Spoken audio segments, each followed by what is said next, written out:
Yesterday, our nation's capital, the seat of our federal government and the heart of our American democracy, came under siege in a heinous and violent assault. While we are all still taking stock of what happened and why it happened, I want to provide a situational update on the state of Maryland's response yesterday and the additional actions we have taken today.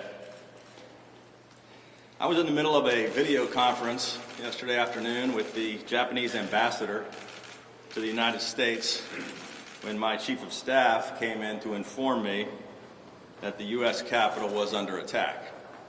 I immediately excused myself from that video conference and convened an emergency meeting immediately of our entire unified command team, including General Gowan, Colonel Jones, our senior staff, our Homeland Security advisor, and leaders of the Maryland State Police and the Maryland National Guard.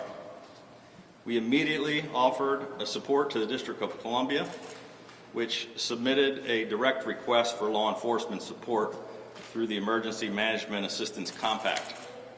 I directed Colonel Jones to immediately mobilize our entire mobile field force of 200 specially trained Maryland State Police troopers to provide security for our nation's capital. I also instructed General Gowan to immediately call up our initial response force of the Maryland National Guard. Right in the middle of that meeting with our security team, I got a phone call from House Majority Leader Steny Hoyer, who was calling me saying that he and Speaker Pelosi and Senator Schumer were all together in an undisclosed bunker they've been spirited off to, some undisclosed location, that the U.S. Capitol Police was overwhelmed, that there was no federal law enforcement presence, and that the leaders of Congress were pleading with me as the governor of Maryland for assistance from Maryland's National Guard and State Police. I informed Speaker Hoyer and the other leaders that a force of specially trained riot police equipped to respond to civil disturbances, along with members of allied and local law enforcement agencies, were already en route to the Capitol. I also told them that I authorized the mobilization of the Maryland National Guard and that I was ready, willing, and able to immediately deploy them to the Capitol. However, we were repeatedly denied approval to do so. Under federal law, the mayor of the District of Columbia does not have authority over the Guard, and we must receive approval from the Secretary of Defense before we're able to send our Maryland National Guard across the border into the federal city, into the District of Columbia. So we had a little back and forth trying to get that authorization. In the meantime, we did not hesitate. We continued to mobilize and get ready so that if and when we finally got that approval, we could immediately move. Approximately an hour and a half later, I got a call on my cell phone from the Secretary of the Army, Ryan McCarthy, who gave us the authority that we needed to be able to move into the city. The initial contingent of Maryland National Guard members were the first to arrive in Washington from out of state. I just got back from the D.C. Armory, where I had a chance to meet with and thank some of the members of the National Guard for their service on this important mission to protect our nation's capital. I thank them for their service, and I told them that this assault on our democracy cannot stand. I just want to assure all Americans that the state of Maryland will do anything and everything we possibly can to continue to secure the core of our nation's capital and to ensure the peaceful transition of power. Today we are extending the Maryland National Guard's mission in Washington, D.C. through the inauguration and the end of the month. As part of a coordinated effort with federal and local law enforcement, the Maryland State Police's mobile field force team provided security support to restore the peace at the U.S. Capitol building last night. and also assisted the Metropolitan Police throughout the night with the enforcement of curfew violations. Maryland State Police commanders are in constant communication with D.C. law enforcement officials, and we have assured them that we will continue to provide any further assistance that they require. I spoke to Mayor Bowser last night and offered her Maryland's full support in the days and the weeks ahead. In addition, Maryland State Police, as well as the Maryland Capitol Police, some of which you see around here, have increased security around the Maryland State House complex. There's been a number of incidents at state capitals and governor's mansions around the country. It is somewhat fitting that we are addressing this shameful attack on our democracy from this historic state house, which is the very first peacetime capital of the United States. After all, it was right here that the peaceful transition of power was born 236 years ago, after leading the colonies to victory in the Revolutionary War. General Washington resigned his commission as Commander-in-Chief of the Continental Army right here, right there, in our old Senate chamber. At the time, the idea that a military leader would voluntarily transfer power to the people's representatives was virtually unthinkable and was without precedent in human history. But this selfless act secured our nation's future as a democratic republic and as the leader of the free world. Generations of Americans have sacrificed their lives, their fortunes, and sacred honor so that the miracle of self-government and the orderly transition of power could become commonplace. Over the last 2 months, this sacred tradition has come under attack from our own president, who has chosen to fan the flames of hate and mislead millions of voters through lies and conspiracy theories, rather than face the reality of his own defeat. I grew up in the shadow of the United States Capitol. I proudly stood by my father's side at age 12 on the floor of the House chamber as we both took the oath of office, an oath to support and defend the Constitution of the United States. It's clear to me that President Trump has abandoned this sacred oath. What we saw in the nation's capital was not just an attack on the people's representatives or historic buildings and our law enforcement. It was an attack on the rule of law, the foundations of self-government, and who we are as Americans. The mob may have shattered glass, but they did not, and they will not, shatter our democracy. From governors and secretaries of state and the judiciary and the Congress, our institutions have held firm in the face of this attempted insurrection.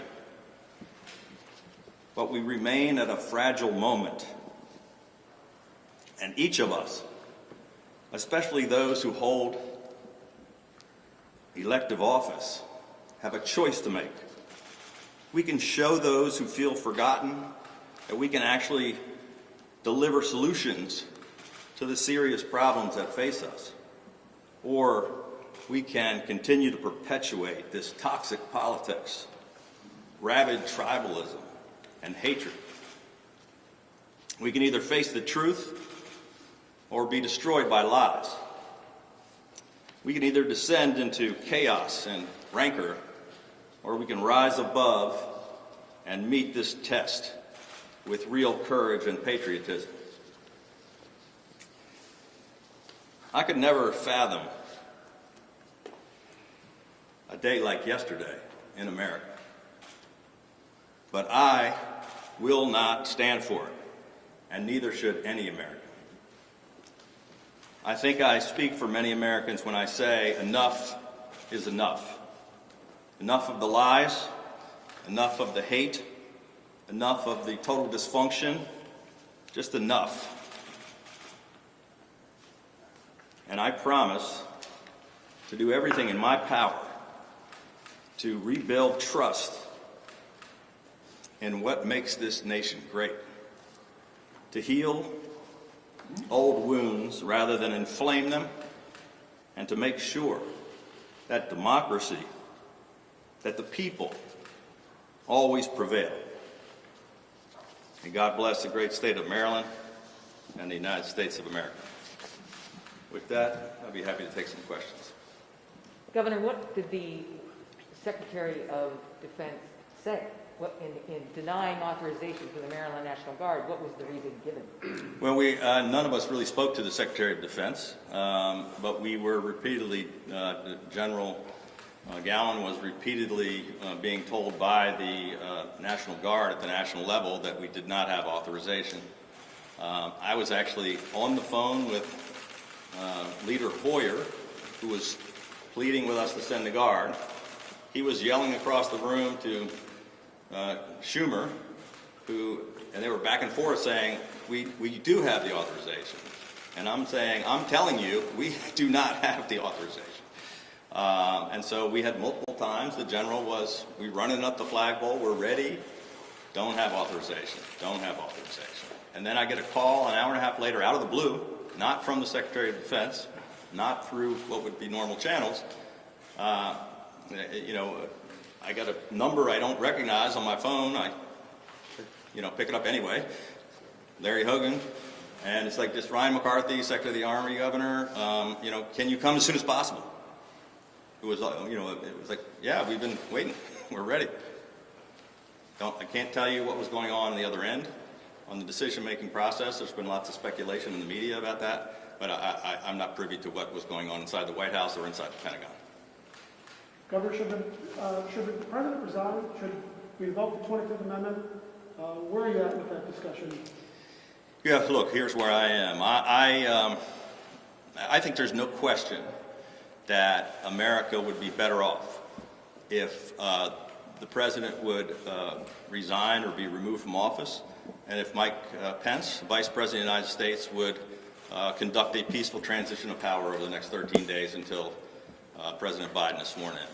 Now, how the details of if that's going to happen or how that should happen, I don't know. But I think Vice President Pence, who's a friend and has been for a long time, I have tremendous respect for. I think he did the right thing, stood up for the rule of law, stood up to protect the Constitution. There's speculation that he was involved in finally making the decision about the National Guard. I don't know. But we need leadership right now, and we need to stop all of this craziness. Governor, how many National Guard members and Maryland State Troopers are in Washington now? So we have 500 members of the National Guard right now. We have about 200 Maryland State Police and other allied agencies, but they're actually just outside the city now. They finished their mission last night successfully. And they're communicating they're still mobilized and still ready to provide whatever assistance that the Metropolitan Police or the Capitol Police request. But we're waiting for the next mission. So they're called up and mobilized, but not taking direct action right now as we speak. Governor, you said it took an hour and a half to get the clearance. How much sooner would the Guard have arrived at the Capitol had you gotten that clearance the first time? Well, it's hard to say. There is time to ramp up. So in discussions with General Gowan, the National Guard, they have to get ready. So my decision, along with our security team and the general, was, well, I don't want to wait to get the authorization and then get people ready. So I'm going to authorize them. So you call them up, get them mobilized, and then we'll be closer to being in the city when we get the call. It took a little longer, but you know, we were the first ones to arrive. Maryland was the very first Guard to show up. What did the Guard do when the Guard members from Maryland arrived? We protected the U.S. Capitol. Does this new mission change the Guard's role in vaccine? And the Library of Congress. Does this new mission change the Guard's role with vaccine deployment? No, we still have the Guard doing. We have different teams of people, and so it's ironic, but I mean, you know, we've been focused like a laser on the vaccine. Today we crossed 100,000 vaccines. We had another team of Guard deployed into Prince George's County to assist them with their vaccines. Yesterday we were in Charles County, so we're still utilizing the Guard for other missions, but this is a different group of Guard that we had to send down to help protect the nation's capital. Governor, I take it, given what you have been describing to us, that there was no pre-planning before yesterday for any sort of eventualities with the state or... Well, there's been ongoing discussions with all the federal agencies and all of our state agencies for a long time about the inauguration, which we're always involved in. But this particular mission yesterday, you know, it just seemed to be a little dysfunctional. And I can't explain. I don't know. I don't think any of our team knows exactly why the U.S. Capitol was not protected and how this treacherous mob was able to break through. All I can tell you is what we did immediately to try to help stop the situation. Last question. Have you had any conversations? The inauguration is in 13 days. Have you had any conversations about Maryland's involvement? I guess the first question is, do you think they can safely hold an inauguration in 13 days? Well, I know that our entire team and every agency is talking to every federal agency, has been for months and months, as we do every inauguration. And yeah, I'm sure everybody's concerned about how to do it safely. I haven't personally been involved in discussions over the past day or so on inaugural planning, but I know they're continuing to proceed and trying to make sure they can do it in a safe way. It's one of the reasons why we now have, in addition to us, I think we have 5 other states of National Guard. The 6,000 Guard members are now in the city, and they're all planning to be available through the inauguration. Governor, the legislative session starts next week. It does? It might been on your mind, it might not been. But I'm curious, what are your top priorities going into that? And can you tell us a little bit more? Sure. About what Yeah, we actually had hoped to be focused on that today. It was going to be about some of our legislative priorities, and of course we got completely distracted on more important things. But next week I think we'll be announcing. Look, our priorities for the session are pretty simple. We're focused on the response to the virus and the recovery of our economy. And we had a great productive discussion yesterday before all of this happened with the Speaker and the Senate President to talk about. I think we all share the same desire. That the most important priorities are, the struggling Marylanders, struggling businesses, helping people get the assistance they need, providing more economic relief, and continuing to, fight the virus. So that's what we're going to be focused on, and we'll likely have multiple announcements next week to talk about. Yeah. Thank you. Thank you. Thank you.